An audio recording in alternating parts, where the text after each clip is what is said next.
So yeah, basically Dubai was a bad experience. I would say, Dubai is not what people is if things are not working out. Hence we're here now, Juice.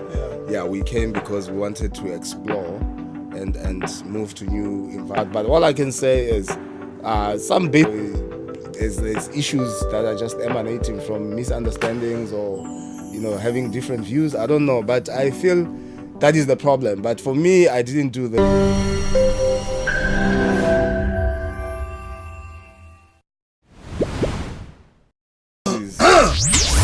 what he does.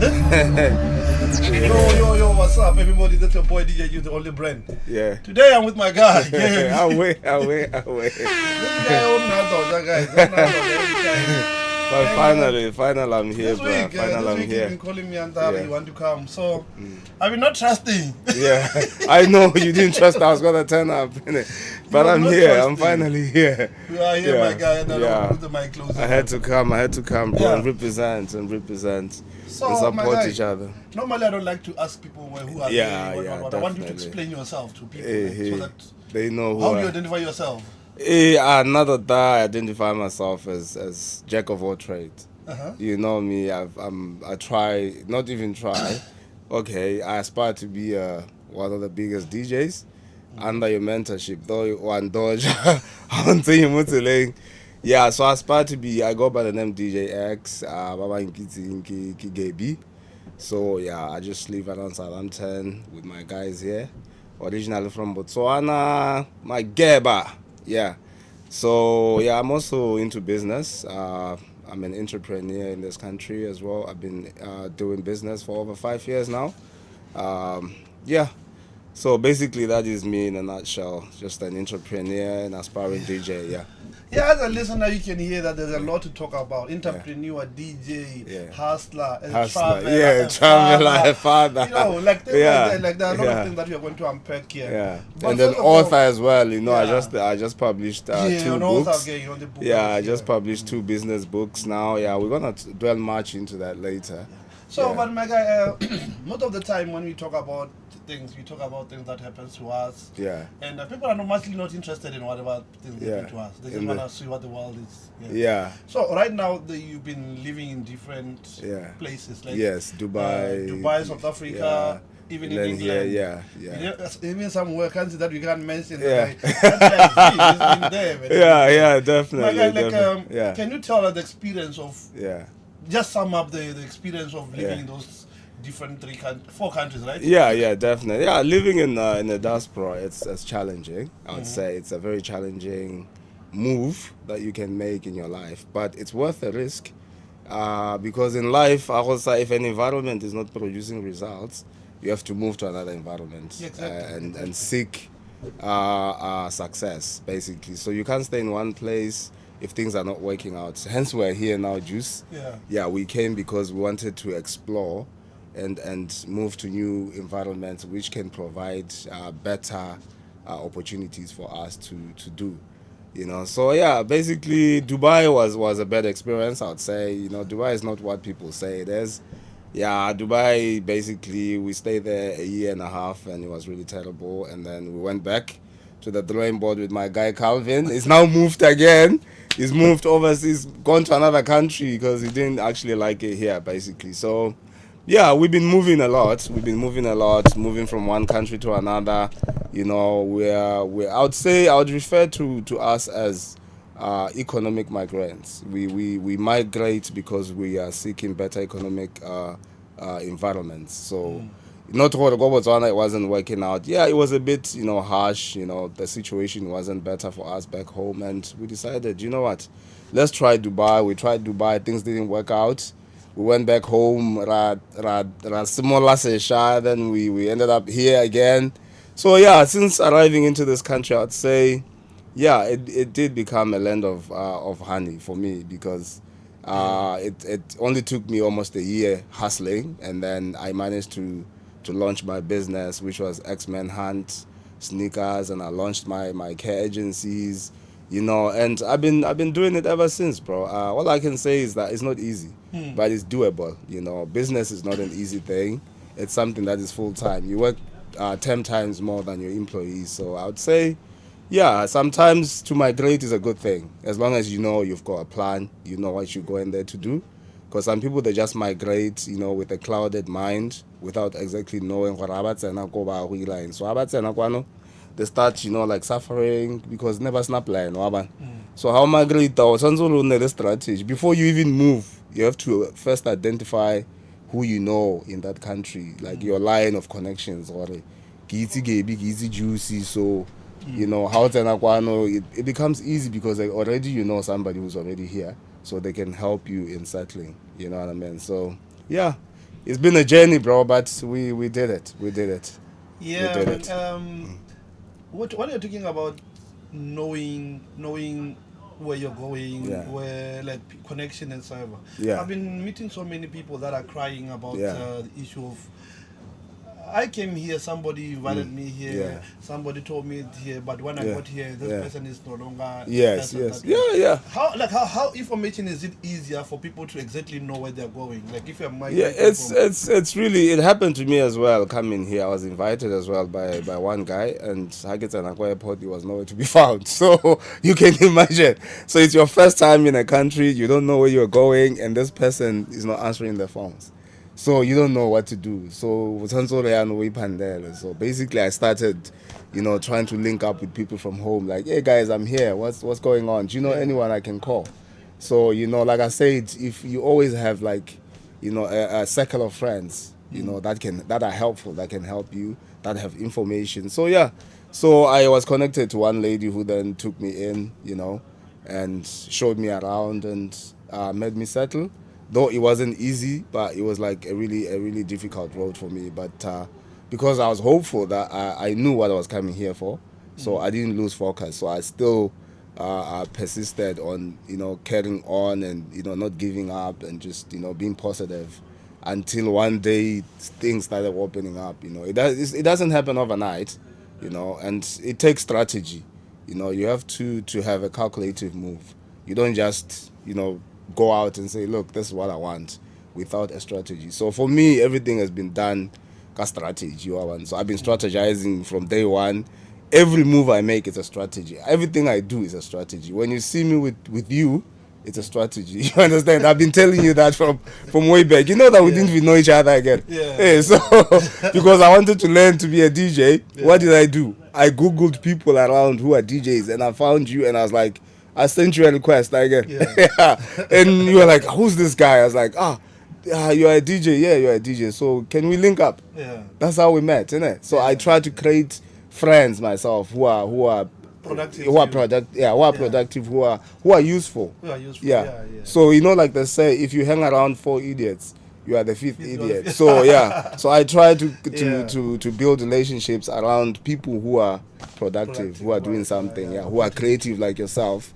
If I'm hanging around with you, I'm learning 1 or 2 or 3 things, and also it creates a sort of a platform for me to grow and learn as well. Yeah. No, it makes sense. Like we're talking about diaspora, right? Yeah. Most of the people that they relocate to foreign countries, we are relocating in order to work. Yeah, which is not a bad thing, yeah, right? Yeah. But you have taken a different route. Yeah. You worked like as everybody did. Yeah, as everybody did. But then at a certain time you opened different type of businesses, like care, shoe businesses. Yeah. Like, what makes it? What really influences us to really work here instead of doing businesses? I think the problem with majority of people who come to the diaspora is when they come here, they just want to come and work. You see, they want to come and work, amass a lot of money, then build houses back home. They've got dreams. You understand? Yeah. They come here to look for work, and because the currency variation. The money here, it's more powerful than our currency. When you convert, you realize, if I go to the UK, get a job in a week, I can make about 500, 600. That's like 7,000-8,000 in Pula. So it's quite a lot of money, isn't it? So most people, when they come here, they are only fixated into finding a job, working, and then sending money home or building houses back home. You understand? But for me, I came also with the aim to work and make enough money in 3 years and go back home. But then you know, I've always loved entrepreneurship. I've always loved fashion. My sister is into fashion as well. Yeah, I would say entirely my family, most of my family, they're into fashion. My other brother-in-law, he's owning a big brand in Botswana as well called Lueto Clothing. It's always represented by DJ Fresh in most cases. So yeah, it's getting there, you know, and I was like, you know what, since these guys are doing it, let me start with the fashion business, because it's always been my dream to own something. I've run businesses back home which failed before even coming here. So I was like, you know what, let me give it a try. And then I deviated from the plan of saving and going back home. And then I started now looking for opportunities in business, opened the sneaker business, which also was a challenge, because you know this is a competitive market here. Everybody has that sort of business, unlike in SA and back home. So yeah, it was really tough. But then I was like, you know what, this is not working. Let me have plan B.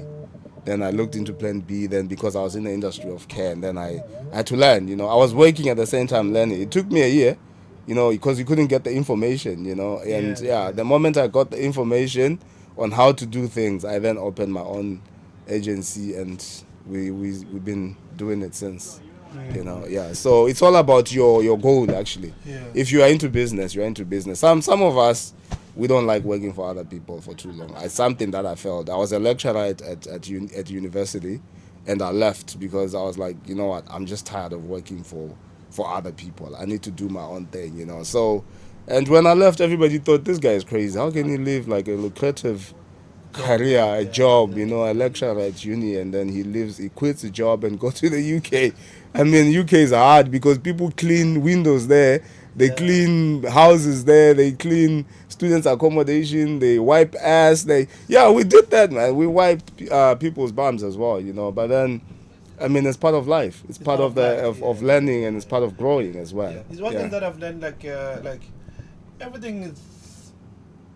It can be converted to cash. It can be done. As long as the payment is enough. The payment. As long as money is not written. As long as the payment is enough. I think that is that. So you are like, I think we have similarities. We want people that like to experiment. Yes. And when you are that person who likes to experiment, you fail a lot, right? We fail a lot. People they regard you as a failure. Because now they see you that you are doing a lot of things. And you it's in you that today I feel like okay, let me do this. You try it. Let me do this. You try it. So how does the like failing in all those things that you try coming to that, I've written a book called Failure is Not an Option, the path to success and resilience. So basically what is happening there is that I was teaching people a lot about failing, that I failed many times. I can't even count how many times I failed. I remember at some point in that book I've indicated that when I opened X-Men Hunt, I purchased some shoes in China. I've never been to China, but then when I saw the pictures of the shoes, I was like, you know what, this is good. This is the right product. And then there's a right product for the market. Then I spent about 100,000 to buy 2,000 pairs of shoes from China, and then they were shipped to Botswana, only to find that they were not good. The quality shoes. The quality was not up to standard. So we ended up donating most of the shoes to football teams in Botswana. Notwani, for example, I donated a couple of shoes there. And then I also donated for a couple of football social clubs in Botswana. I've donated for SOS. I've donated to quite a lot of people, basically. So all those shoes, to just sum up, most of the stock that I bought for that money we never made a profit from it. Was donated. All of it was donated to people. So I sold a few, but then they were not bought because it was not the quality. So I regarded, and then I realized I failed because I didn't strategize properly. I thought I was doing the right thing, but then we always have to learn from failure in it. So instead of taking failure as something that is bad, at least we should learn from failure and then improvise, improve, and then come up with a better way of doing things. So I've failed many times. I've tried even a cleaning business in this country, which we tried to do it together. At some point we ended up on the way in it. So you can see that. But I've never stopped, Juice. I've never stopped. I've always I'm one person who's motivated to try new things. If they don't work out, we continue to hustle. I like to use the term hustling because for me, a hustle, I define it as going out there to knock at doors, to try and fail and try and fail until you get it right. No, it's interesting. I mean, guys, this is Mike and Mind. My boy dear Juice, that is Gabby. We keep on continue talking about this. Today I'm informing you guys. If you are not learning today, you don't know what you want, guys. So my guy,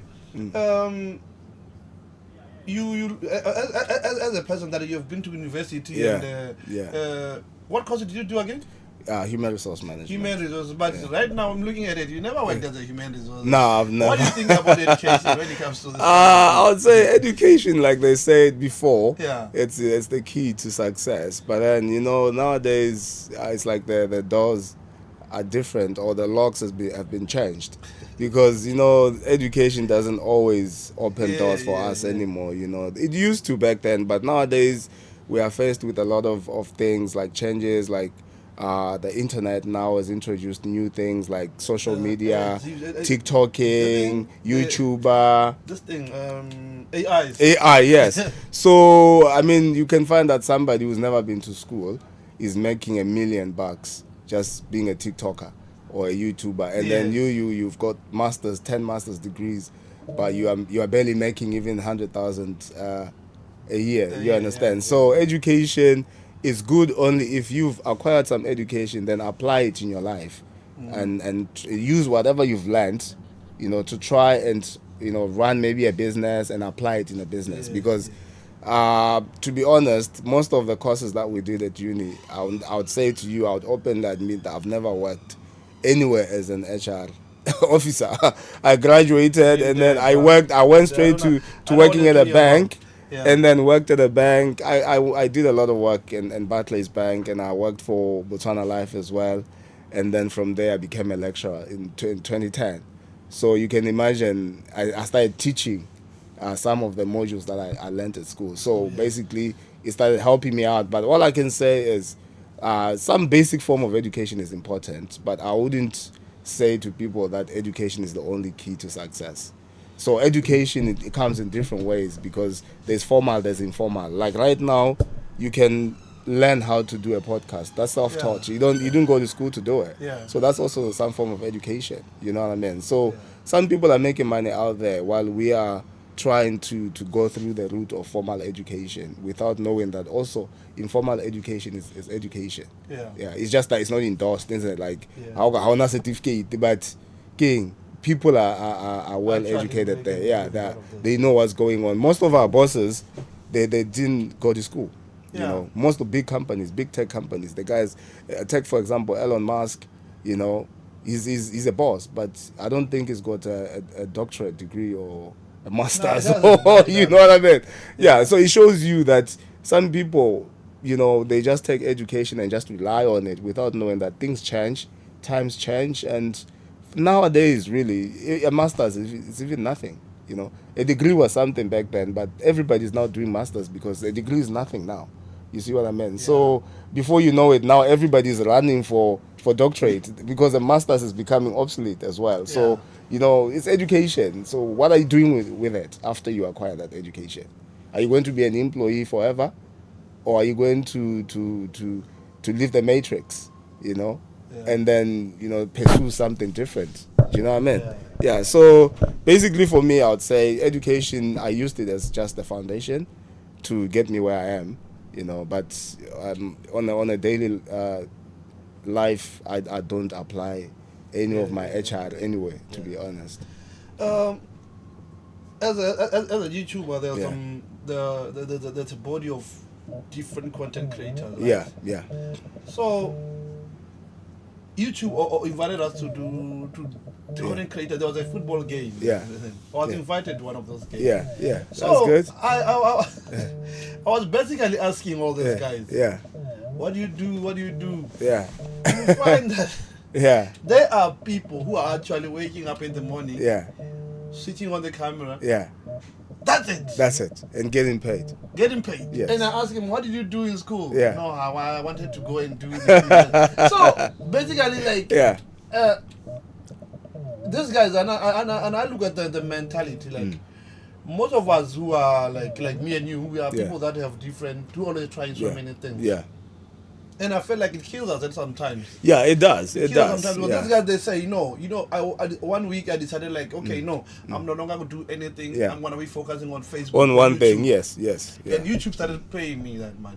It's very important, Juice, to, like, we always say that sometimes too many priorities, you fail to prioritize. Yeah. Because if you have too many priorities, then you got no priority. Because you're prioritizing on 5 things. I used to do the same things as well. When I started, because I was thinking, if this business fail, I need to have 5 streams of income. So I ran 5 businesses at the same time. So you can't run 5 businesses alone. You understand? Yeah. You need a team of people to be working for you to be able to run those businesses and manage those businesses. Yeah. But I was micromanaging. I was running these businesses myself. Managing the shoe business, managing the agency, driving store, dropping stuff, things like that. So at the end, I realized the reason why maybe my other businesses didn't work is because I was doing too many things at the same time. And then I learned that it's important to focus, prioritize one thing and do it every day all over again. You get it right. And then I've cut down on my number of businesses. I've closed some. And then I'm left with only 2 businesses I'm doing now. So I'm prioritizing one business, which is the sneaker business. The care agency I've delegated. I've now handed it over to my wife.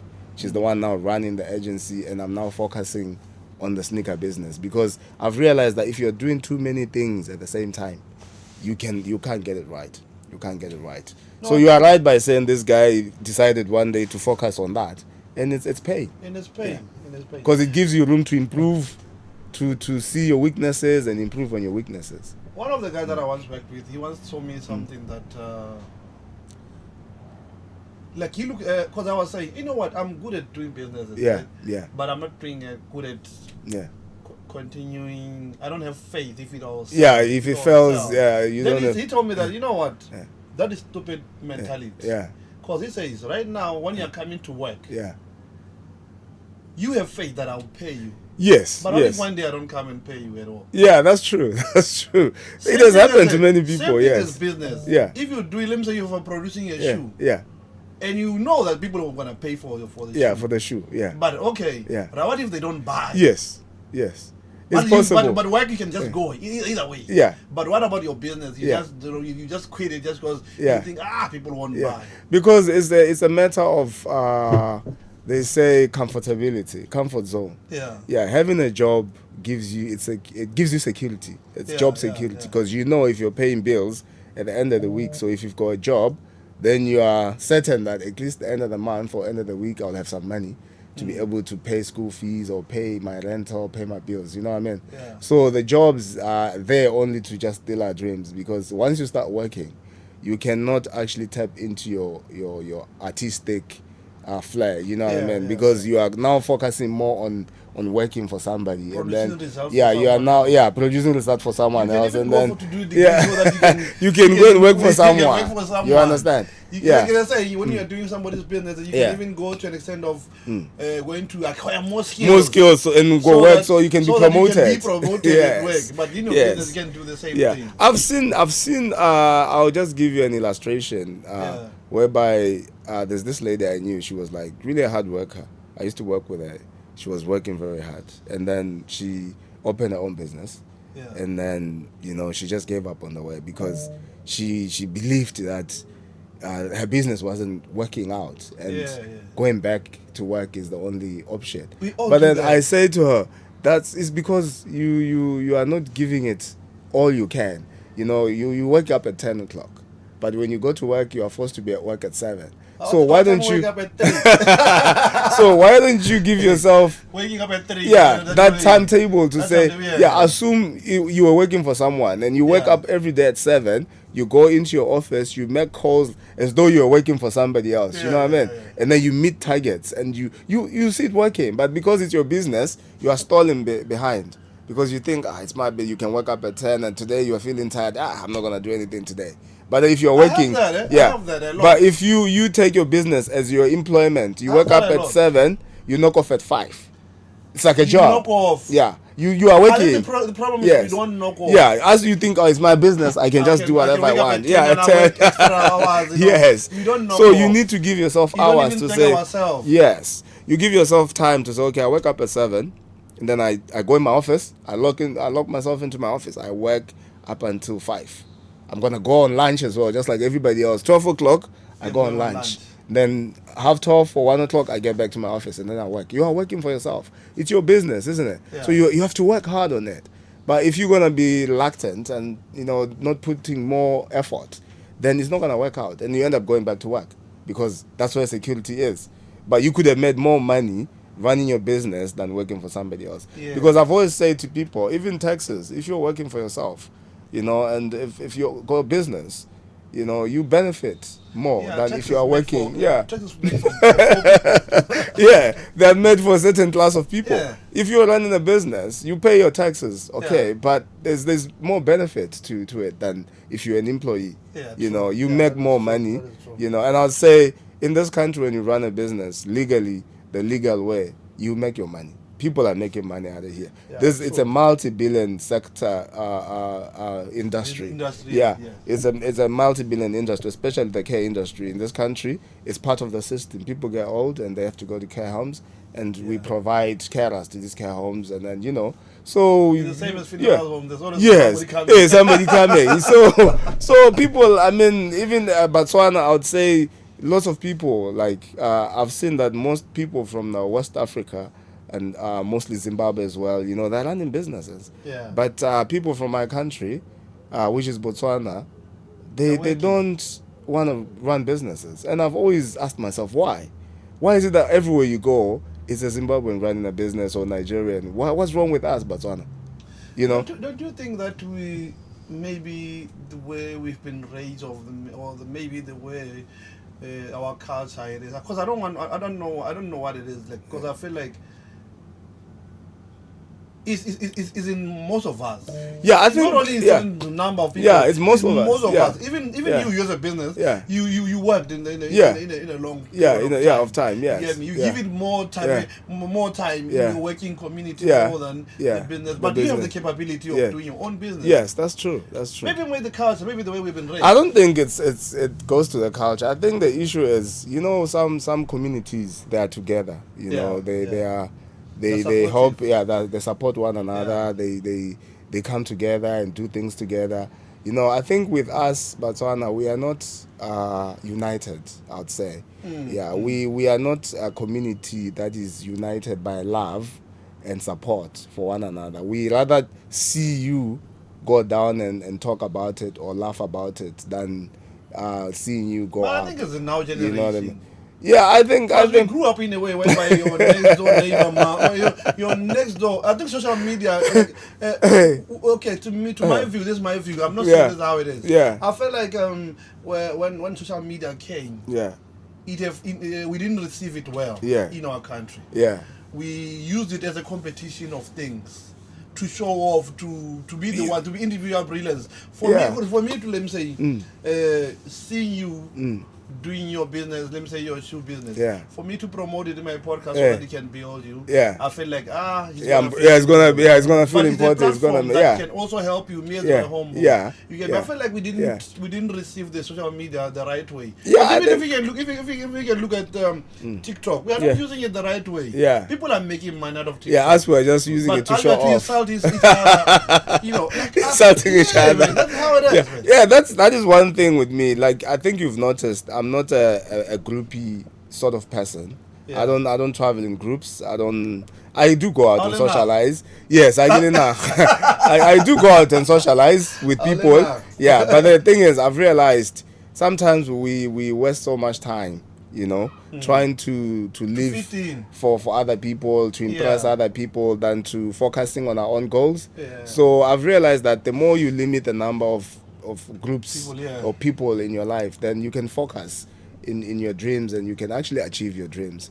Yeah, not saying that having friends is not okay. All I'm saying is you need to identify a few people that have the same drive as you are. And then those people, because if you all have the same drive, you are going to to drive each other. You're going to encourage each other, support each other. You understand? True. Yeah, but like you're saying, but I think like social media, we're using it to do the wrong things. But we need to use social media to benefit us, to get paid from doing there are content. People who are making millions out of they are. Even yourself, I mean, with your podcast. Yeah. You need to start calling. Yeah. These guys who are big. I've got connections with the embassy now. I'm the treasurer for this group that has been formed by some guys in Southampton, and so we have a couple of people there who work at the embassy of Botswana, and it's coming up. That's why we've actually created our own independence for the first time in Southampton. We are having independence celebration, and I'm pioneering that, and with the support also from these guys from the group that we formed, and some people from the embassy as well. So I think it's now high time our communities, our Botswana communities in South Africa, in Southampton, we come together and also celebrate our culture and inheritance. You understand? Than traveling long distances to Boliti, we are not making it a business. We're just saying to people, come, let's eat, let's celebrate as Botswana. Kids, they get in for free. And then adults £10. The money is just to help us to pay for food, logistics. So we're just saying to Botswana, come, let's just have fun. You understand? Because we've realized that in Southampton, it's a big place. Hampshire is quite a big place. Yeah. And there's a lot of people here. But then we don't do anything for them. And they're always saying, why can't you do something for us? Knowing Botswana, sometimes they can say do this and then they don't turn up. They don't support. But you know what? We're just having our fingers crossed that at least this time they'll turn up. And even if they don't, but at least we are trying to show them the way, to say, look, this is where we are heading. Talking about independence. Yeah. We want to wrap up. To wrap up, Yeah. Talking about independence, I think since you say we have to keep on doing this podcast together. Yeah. So I think we're gonna talk more about your family and stuff like that, and even not you also general conversations. So this independence, I feel like there's so much fight, which is for me I feel like it's unnecessary. Yes. Like in our country we have different places where quotas where the people they are doing. If you are in Palape, people are doing Palape. If you are in Malawi, or not Malawi. If you are in Hauroni, if you are somewhere, you are doing. Are you from Malawi? That's where there's a small pot. There's a small pot that people are doing. Like. Which you clarify that to people that no, you are not doing independence because you are fighting with. No, I'm not. You can support. Whoever they're doing independence. All the guys who are doing the independence, they are my circle of my friends. The guys in Wolverhampton, they are close friends as well.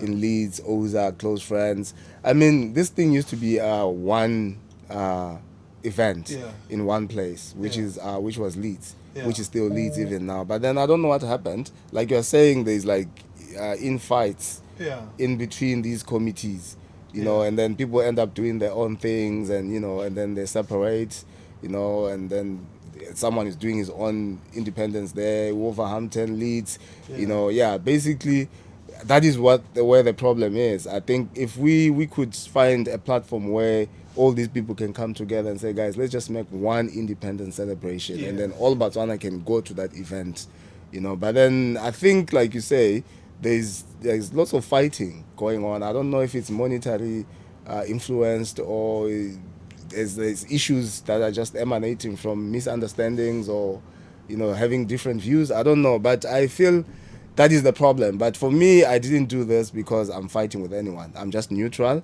I'm just doing it for those that are here, that cannot travel. Because not everyone will travel to Leeds. So those who can travel with kids, it's a long distance. So they can come and join us and, have a meal. We'll be having a lot of traditional cooked food and also traditional music, old school. And I wish you could come, but then you are booked elsewhere. But we're hopeful, that it's going to turn out and it's going to be a success. I think we're going to explain it more next time. And also, even the Lizzie event, the Wompton, we discussing more about yes, it. Yeah, well, yeah. We're giving all them platform. Also, because we're all supporting each other. We all feel like we're Botswana. Because I went to Zim Fest, man. It was very interesting. Yeah, Zim people that support each other. Zim Fest, man. I love the way he turn up, and I feel like we still need that kind of platform. Yes, not necessarily meaning the same as Zim. Zim Fest, but our platform as well. No. We also want Zimbabwe also to be part of us. To be part of us. Yes, that's true.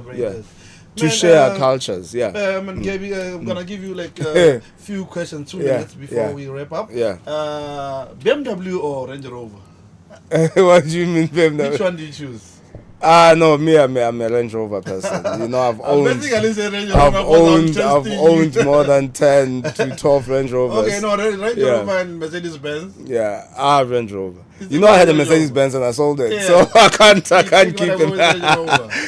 I'll still pick Range. My favorite car Range Rover and then Bentley. Bentley. That's the next car in line. Okay, Bentley and Chrysler. Chrysler, of course. Oh, you I have a Chrysler, you know, I've had about 2 Chryslers now. Chrysler and Lamborghini. Hey, Lamborghini, bro. If my business works out properly, I have to. But I don't like fancy things. You know me. I'm old school. I'm classic. If you can afford them, you can get them. If I, it's not that it doesn't mean that if you can afford it, you need to buy it. I always say to people. No, I mean like when you know when like. When the money is there, you can. I can go for Lamborghini, but not really Lamborghini. My piano and Afrobeat. I'm into piano, deep house. I don't know what you call it. Deep piano. English private school. Piano, yes. Piano and 3-step. 3-step is the way forward, bro. It's coming. It's getting there. It's the way forward now. I think you've paid attention. You see that things are changing now. They're moving from a piano is becoming less popular. I think the piano now is becoming like right now. If you listen to the new album of Kabza, you see that it's different from the way it used to be going. If you're doing it's a beautiful album. But to me, I feel like is it 3-step? No, it's Amapiano. It's Amapiano. But like, it's a different sort of Amapiano. Like even nowadays, especially we are living in UK. The way they play Amapiano here. It's crazy, man. Amapiano's taken over the world, man. It's played everywhere. Definitely. So, guys, we are closing. I'm your boy DJ. You're the only brand, guys. Next week we're going to be having a part 2 where we're going to be discussing more. I think because of time, because you have to rush somewhere. So now I'm going to close up and thank you, man. What's your last word? My last word is, guys, I've got 3 books that I've written. I've got 1 book called Unleash Your Potential. It's already on Amazon. You just click Gabriel Pinda, it will appear. Or Google my name, my book will appear. And then I've got another book also called Startup Screw-Ups. That one teaches you how we misuse money when we are starting up businesses. Parties every day, drinking bottles of Hennessy. I've cut down on bottles of Hennessy anyway. I've learned something because, bottles of Hennessy. So, Startup Screw-Ups. And then the other book is called Failure is Not an Option. It's also on Amazon. So all those books are available on Amazon. Just follow me on Facebook, Gaby Mzala, and thank you guys for having us today, and thank you, Juice, for the opportunity. And definitely thank you. Come back again next week. Let's do it more. Sure. So, behind the lens, you have a friend right now. We beat a mamma. Zed. Zed. We have Zed, guys. My Chinese friend is She's traveling nowadays, guys. She's traveling. Thank you, guys. We love you. Please subscribe, like, and comment and share. Please, if you want to advise to us, please continue talking to